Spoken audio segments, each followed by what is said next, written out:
आज है 11 मई और आज की वीडियो में मैं आपको क्वेश्चन आंसर के साथ नहीं पढ़ाऊंगा, बल्कि आज मैं आपको टॉप करंट अफेयर्स पढ़ाऊंगा। आज मैं 11 मई की कुछ महत्वपूर्ण टॉप करंट अफेयर्स पढ़ाऊंगा। तो चलिए शुरू करते हैं आज की वीडियो। बात करेंगे सबसे पहले तो प्रश्न आप लोगों के सामने यही है कि आज का दिन किस दिवस के रूप में मनाया जाता है। आज का जो दिन है ये राष्ट्रीय प्रौद्योगिकी दिवस के रूप में मनाया जाता है, यानी कि हम 11 मई को राष्ट्रीय प्रौद्योगिकी दिवस के रूप में, नेशनल टेक्नोलॉजी डे के रूप में मनाते हैं। अब देखिएगा 11 मई 1998 को पोखरण, जो कि राजस्थान में है, यहां पर शक्ति 1 परमाणु परीक्षण किया गया था और इसी की स्मृति में, इसी दिन की स्मृति में ही यह दिवस मनाया जाता है। तो ध्यान रखिएगा उस समय भारत देश के प्रधानमंत्री कौन थे, तो अटल बिहारी वाजपेयी थे। ये दिवस जो है ये भारत की प्रौद्योगिकी क्षमता के विकास को बढ़ावा देने के लिए मनाया जाता है और इस दिवस को मनाने की घोषणा उस 1998 के अगले वर्ष ही कर दी गई थी, यानी कि 1999 से ही यह दिवस मनाया जा रहा है। बात कर लेते हैं, देखिए 2 प्रश्न यहां से, जो प्रौद्योगिकी दिवस है यहां से जुड़ते हुए 2 दिवस और भी आते हैं। कौन कौन से आते हैं? सबसे पहले तो बात करते हैं राष्ट्रीय विज्ञान दिवस। तो ये 28 फरवरी को राष्ट्रीय विज्ञान दिवस मनाया जाता है। साथ साथ में राष्ट्रीय विज्ञान दिवस है तो विश्व विज्ञान दिवस कब मनाया जाता है, तो वो 10 नवंबर को। तो ये सारी बातें थी जो कि आज की हमने इस प्रश्न से पढ़ ली है। उसके बाद देखिएगा आज के टॉप करंट अफेयर्स की तरफ बढ़ेंगे। आज सारी की सारी टॉप करंट अफेयर्स रहेंगी, जो कि पहले टॉप करंट अफेयर आपके सामने है। देखिएगा सबसे पहले तो आप लोगों के सामने यही है कि 2021 Laureus world sports awards, 2021 Laureus world sports awards की घोषणा करी गई है। अब इस अगर अवार्ड्स की बात करें तो इसमें जापान से वर्ल्ड नंबर 2 टेनिस खिलाड़ी, जापान की जो महिला टेनिस खिलाड़ी है नाओमी ओसाका विश्व में उनकी रैंकिंग दूसरे नंबर की है। उन्हें sports woman of the year का पुरस्कार दिया गया। Sports woman of the year कौन नामित करी गई? वो करी गई है नाओमी ओसाका। कहां की खिलाड़ी है? जापान की खिलाड़ी है। और अगर हम बात करें कि ये ओसाका का दूसरा लॉरियस स्पोर्ट्स अवार्ड है। पहला कब दिया गया था? 2019 में उन्होंने breakthrough of the year का पुरस्कार भी जीता था, यानी कि 2019 में breakthrough of the year और 2021 में sports woman of the year. इस प्रकार से अगर हम बात करें तो लॉरियस वर्ल्ड स्पोर्ट्स अवार्ड्स में यह उनका दूसरा पुरस्कार था। बात करेंगे इसके आगे, अगर पुरुष वर्ग की बात करें तो वही सेम वर्ल्ड के नंबर 2 खिलाड़ी राफेल नडाल, देखिएगा नंबर 2 खिलाड़ी ही नाओमी ओसाका थी और नंबर 2 खिलाड़ी है राफेल नडाल। इनको Laureus sportsman of the year का पुरस्कार दिया गया है पुरुषों का। ये नडाल के लिए भी दूसरा खिताब है। इससे पहले उन्होंने 2011 में यही प्रतिष्ठित पुरस्कार जीता था। तो दोनों विश्व में नंबर 2 खिलाड़ी हैं, दोनों को ये दूसरा लॉरियस का अवार्ड दिया गया है। ये बात आपने यहां से समझनी है। अब और भी विजेता है, और विजेता कौन कौन है? सबसे पहले बात करेंगे स्पोर्ट्समैन ऑफ द ईयर का award Rafael Nadal, sports women of the year का award Naomi Osaka, team of the year award Bayern Munich, breakthrough of the year award Patrick Mahomes, the comeback of the year award Max Parrott, sports for good award kick fair द्वारा ये kick for more के लिए दिया गया था। Life time achievement award किसे दिया गया? बिली जीन किंग को। Athlete advocate of the year का अवार्ड लुइस हैमिल्टन, जो कि आपको पता है F1 रेसर है, सबसे ज्यादा विश्व में सबसे ज्यादा जिन्होंने F1 फॉर्मूला 1 रेसेस जीती हैं। उसके बाद बात करते हैं sporting inspiration award Mohammad Salah. उसके बाद sporting moment of the year award Chris Nikic. तो ये सारे पुरस्कार है जिनकी घोषणा अभी करी गई है। तो ये पहली बात आपने पढ़ी। उसके बाद एक और प्रश्न ये है कि बहुत दिनों से आपने सुना होगा कि लॉन्ग मार्च 5B, जो कि चीन का एक रॉकेट था जो अभी बेकाबू हो गया था, इसके बारे में बहुत सी चर्चाएं चल रही थी। तो ध्यान रखिएगा, देखिए इसके बारे में सुनिएगा कि जो बेकाबू चीनी रॉकेट था, इन्होंने जो चीनी मीडिया था इसने दावा किया था कि अंतरिक्ष में बेकाबू हो चुका लॉन्ग मार्च 5B रॉकेट भारत के दक्षिण पूर्व हिस्से में या श्रीलंका या मालदीव के आसपास हिंद महासागर में कहीं गिरा है। तो ये आपको पता है कि मालदीव के आसपास ये हिंद महासागर में गिरा है। सबसे नजदीक का स्पेस था मालदीव का। वैसे श्रीलंका, भारत और मालदीव के तीनों के बीच में ये स्थान पड़ता है। वहीं अगर बात करें अमेरिका की, तो अमेरिका के स्पेस फोर्स की रिपोर्ट के अनुसार अंतरिक्ष में बेकाबू हो चुका ये चीनी रॉकेट जो था, ये 18,000 मील प्रति घंटे की रफ्तार से पृथ्वी की तरफ बढ़ रहा था, जिसकी वजह से कहां गिरने वाला है इसकी पुष्टि नहीं की जा सकती, क्योंकि इसकी स्पीड देखिएगा 18,000 मील प्रति घंटे।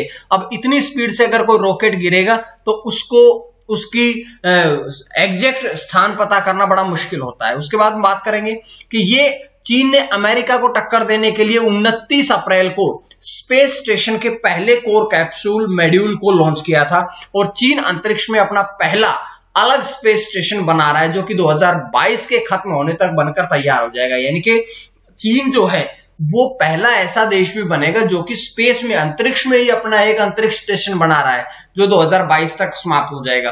अगर हम बात करें इसका वजन कितना था, तो 21 टन वजन, यानी कि 21,000 किलोग्राम वजन इसका था कुल। तो ये हमने यहां से जानकारी पढ़ लिया। चीन ने वैसे ही पूरी दुनिया में कोरोना फैला दिया। दूसरी बात ये कि एक ऐसे ही उसका रोबोट जो है, वो भी रॉकेट जो है वो भी अब अपना नियंत्रण खो बैठा था। उसके बाद में देखिएगा तीसरी बात कि 2021 का मैड्रिड ओपन महिला एकल खिताब किसने जीता है। तो जो 2021 का मैड्रिड ओपन महिला एकल खिताब है, ये किसने जीता है? ये जीता है अरीना सबलिंका ने। अरीना सबलिंका जो है वे बेलारूस की खिलाड़ी है। वे टेनिस में विश्व की 7वें नंबर की खिलाड़ी। अगर उनकी विश्व में, वर्ल्ड में रैंकिंग जारी करी जाए तो वे विश्व में 7वें नंबर की खिलाड़ी है और ये उनके कैरियर का पहला 10वां WTA, ये उनके खिलाड़ी का WTA 10वां WTA एकल खिताब है। उन्होंने ऑस्ट्रेलिया की किसको हराया है? तो ऑस्ट्रेलिया के एशले बार्टी को हरा करके 2021 का मैड्रिड ओपन खिताब जो है वो अब अरीना सबलिंका ने जीत लिया है।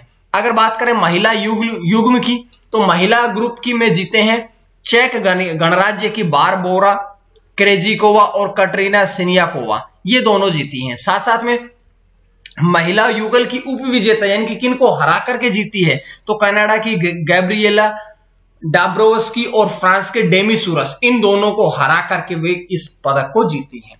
उसके बाद में बात करते हैं कि स्पेनिश ग्रैंड प्रिक्स 2021 के विजेता कौन बने। देखिएगा पूरी तीसरी करंट अफेयर है जो कि आज आपकी खेलों से संबंधित आ रही है। तो देखिएगा स्पेनिश ग्रैंड प्रिक्स 2021 के विजेता कौन बने हैं, तो इसके विजेता बने हैं लुइस हैमिल्टन। लुइस हैमिल्टन के बारे में हमने पढ़ा था कि अभी लोरियाज ने भी इन्हें अवार्ड दिया है। तो लुइस हैमिल्टन जो है मर्सिडीज गाड़ी के ड्राइवर हैं और ग्रेट ब्रिटेन देश से संबंध रखते हैं। लगातार 5वीं बार इस पुरस्कार के विजेता बने हैं। ये जो है इस सीजन में उनकी तीसरी जीत है। दूसरे स्थान पर कौन रहे? Max Verstappen. Max Verstappen Red Bull company के ड्राइवर है और नीदरलैंड्स के हैं। साथ साथ में तीसरे स्थान पर कौन रहे? वोल्टेरी बोटास, जो कि मर्सिडीज के ड्राइवर है और कहां के, कौन से देश के हैं?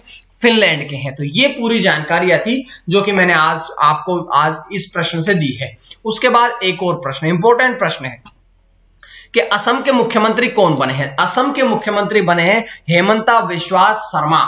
वे बने हैं अब असम के मुख्यमंत्री। वे 2015 में, देखिएगा वे भाजपा पार्टी के हैं, लेकिन अगर बात करी जाए कि वे 2015 में कांग्रेस पार्टी को छोड़कर भाजपा पार्टी में, बीजेपी पार्टी में शामिल हुए थे और वे इस प्रकार से असम के 15वें मुख्यमंत्री बन गए हैं। उन्होंने किनका स्थान लिया है? तो सर्बानंद सोनोवाल। सर्बानंद सोनोवाल के स्थान पर अब असम के नए मुख्यमंत्री बन गए हैं हेमंता बिस्वा। और बात करते हैं कि भाजपा पार्टी ने राज्य में 2021 विधानसभा चुनाव में लगातार दूसरा कार्यकाल भी उन्होंने जीत लिया है। तो बात करते हैं इसके बारे में आगे।